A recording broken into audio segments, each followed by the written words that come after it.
Bonjour à tous, très heureux de vous retrouver pour cette nouvelle vidéo. Covid-19 et après. Le déconfinement est à présent dans tous les esprits, cependant que signifie pour nous déconfinement? Entendons-nous par là un retour à la vie d'avant, dans le système d'avant, ou bien le Covid peut-il permettre un changement de modèle? C'est vers cette deuxième possibilité que les lycéens ont décidé de réfléchir à travers un cycle de plusieurs vidéos. Jingle.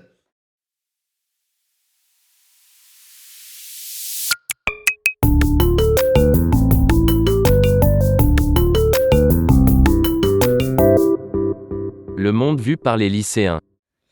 Donc dans cette première vidéo du cycle, nous allons nous intéresser plus spécifiquement à l'aspect économique et au sein de cet aspect économique, à l'industrie française et quelles conséquences pouvons-nous tirer du Covid, quelles prises de conscience ont eu lieu dans le secteur de l'industrie.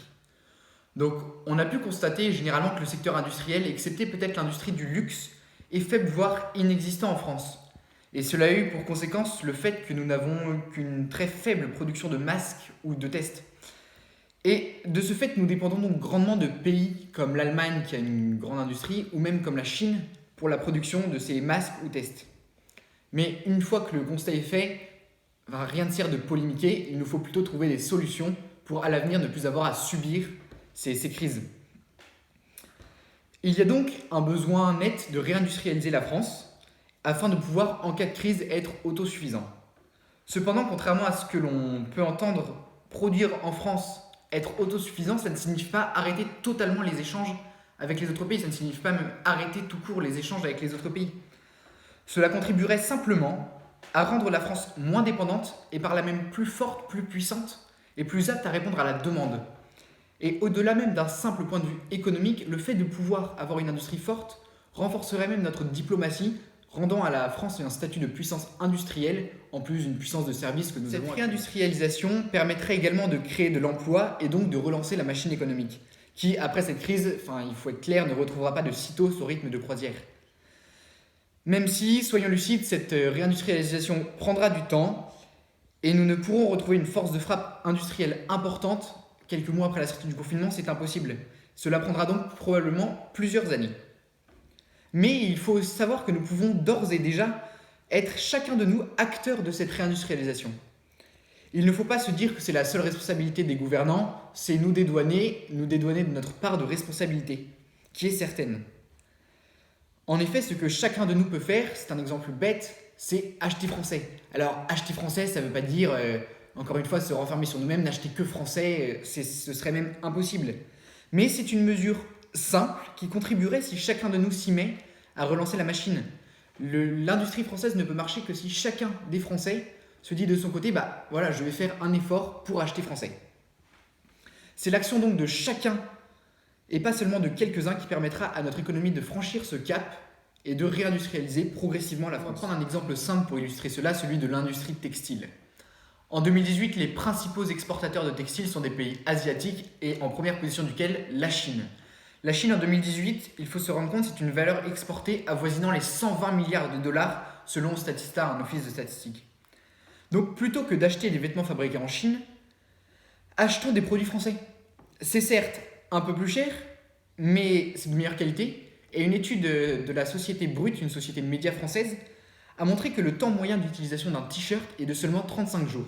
Donc cela signifie que vous allez acheter un t-shirt dans un centre commercial et vous l'utiliserez en moyenne seulement 35 jours. Cela va dépendre des personnes, il y en aura plus de 35, d'autres moins de 35 jours. Ce qui est, vous me l'accorderez donc assez plutôt que d'acheter régulièrement des produits fabriqués en Chine, achetons moins régulièrement, mais en favorisant le marché français. Alors cela va certes à l'encontre de notre société de consommation actuelle, mais cela a non seulement un avantage pour l'économie française, mais cela a deux autres avantages et non des moindres. Le premier, réduire la pollution, car tous ces biens sont transportés dans des porte-conteneurs ou par avion de Chine jusqu'en Europe ou aux États-Unis ou au Canada, qui font partie des moyens de transport les plus polluants de la planète, qui polluent donc les océans et l'atmosphère. Et avoir une prise de conscience écologique, comme c'est le cas depuis maintenant quelques années, c'est bien. Et trier ses déchets, c'est bien, voilà. Mais maintenant, il faut passer à l'étape du dessus. C'est un cap à franchir, mais le fait d'acheter français permettra de réduire donc la pollution, qui est un enjeu majeur du XXIe siècle.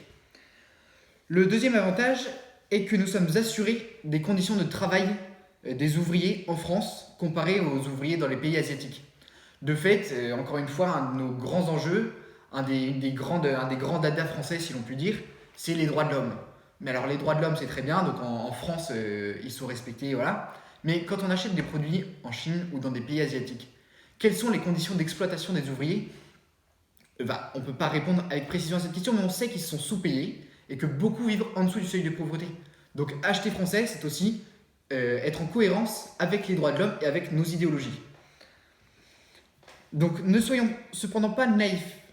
Cela pourra se mettre en place, donc l'industrialisation de la France, mais ça ne sera pas le cas d'un claquement de doigts du jour au lendemain sur une décision d'homme politique au sortir de la crise. Et c'est justement pour cela qu'il faut nous habituer dès maintenant à consommer en préférant les circuits courts. C'est tout simple, c'est basique, mais au-delà de l'industrie, c'est même la nourriture. Il suffit d'aller acheter des produits français dans les marchés. C'est un peu plus cher, mais c'est de meilleure qualité et on favorise la France. Cela ne veut pas dire non plus qu'il faut ne plus acheter du tout de produits étrangers. Ce serait ridicule également. Nous ne pouvons pas consommer que français, c'est impossible. Nous pouvons continuer à acheter chinois, à consommer toutes sortes de pays. Et de fait, la plupart des produits étant fabriqués dans des pays asiatiques comme la Chine, nous ne pouvons arrêter du jour au lendemain de consommer chinois. Mais essayons chacun à notre portée, chacun à notre manière, de favoriser l'industrie française. Et si chacun de nous fait un pas vers ce modèle économique, cela permettrait non seulement de garantir une reprise assurée de l'économie française, sur le long terme bien évidemment, mais également une préservation véritable de l'environnement, qui est, quand on entend tous les hommes politiques, et même sans être un grand savant de l'écologie, qui est un enjeu majeur de ce siècle. Ne jamais oublier qu'économie et écologie sont entièrement liées. Nous arrivons donc à présent au terme de cette vidéo, consacrée à un possible changement de modèle grâce à une prise de conscience liée au Covid. Si nous devions retenir une chose, la plus importante sûrement de cette vidéo, c'est que si chacun de son côté fait un effort, pour acheter français, le modèle ne rejetons donc pas toute la faute sur les hommes politiques, sur les gouvernants qui ont certes évidemment leur part de responsabilité, mais tous nous l'avons à notre échelle. Donc nous avons donc vu que cette responsabilité, nous l'avons sur un plan économique et en particulier industriel, mais nous approfondirons dans des prochaines vidéos le plan économique. Mais nous verrons également dans les prochaines vidéos que nous avons des responsabilités sur le plan politique et social. Donc on se retrouve très vite pour la suite de ce cycle de vidéos qui va, j'espère, permettre de faire avancer une réflexion et peut-être, qui sait, un changement de système.